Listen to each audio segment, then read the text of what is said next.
Now we'll turn to Europe, which was a little quiet in terms of just data points. And, we're just going to look at the aggregate right now, and then we can break it up into its pieces.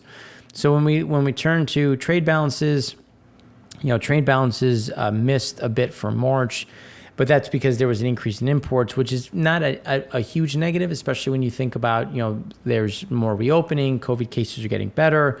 So we'll start to see some of that acceleration into the market in general.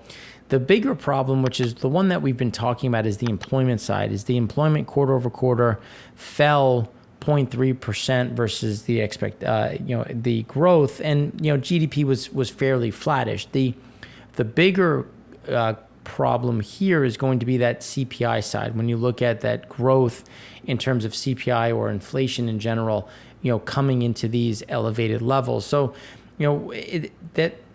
it'll start to get a bit worse or accelerate, if you will, when you think about, Europe is reopening, COVID cases are getting better, you're starting to get some normalcy.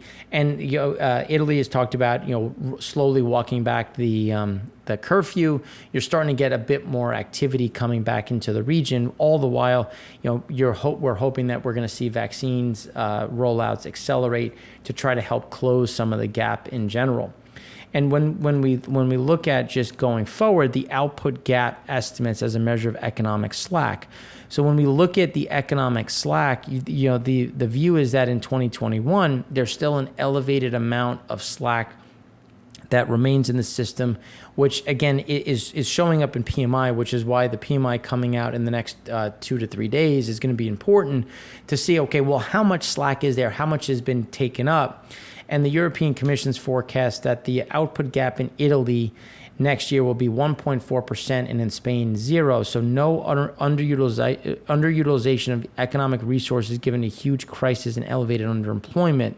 And this is the biggest concern, is because there's going to continue to be this slack. So the fact that they're saying that there won't be the same amount in 2022, the view is that maybe they'll pull back a bit faster than they should on stimulus. And again, these are the issues that are going to be, especially in the German election, how much additional stimulus has to come back in. So Draghi is saying that there has to be more. They already have it planned out. But will we start to see this slow down faster than it should? I don't think it will. But again, these are questions that remain in terms of activities that will be done or taken by not only just the ECB, but also the local the local governments. And the European Commission upgrades the estimate for euro area growth. So, the expectation is that we're going to get an increase in growth in general. And I get why that's happening, and I get that there's this excitement around the reopening, around what is coming down the pike. My problem is what are exports going to do? What is the consumer going to do? And that's where we continue to see some additional slack or slowdowns in the export market, which would hit Germany pretty hard in general in terms of just percentages. And that's going to be the bigger issue the bigger overarching issue is how much does the consumer come back, which is why PMIs will be important, but more important for services, because services is going to be needed to achieve this growth level. So we really need to see services and exports come back to life to see some of this acceleration. So that's why I get it. I understand where it's coming from. It's just we don't have enough evidence to say that this is going to be a likely increase in general. So then when we turn to the pandemic, will push the euro area's debt level to 102% of economic output. That is a bigger issue in general when you look at, okay, well, how much additional growth is possible given where the debt levels are and how much stimulus is needed, again, coming full circle to law of diminishing returns and what is going to be the net output or the net benefit that will be delivered to the region.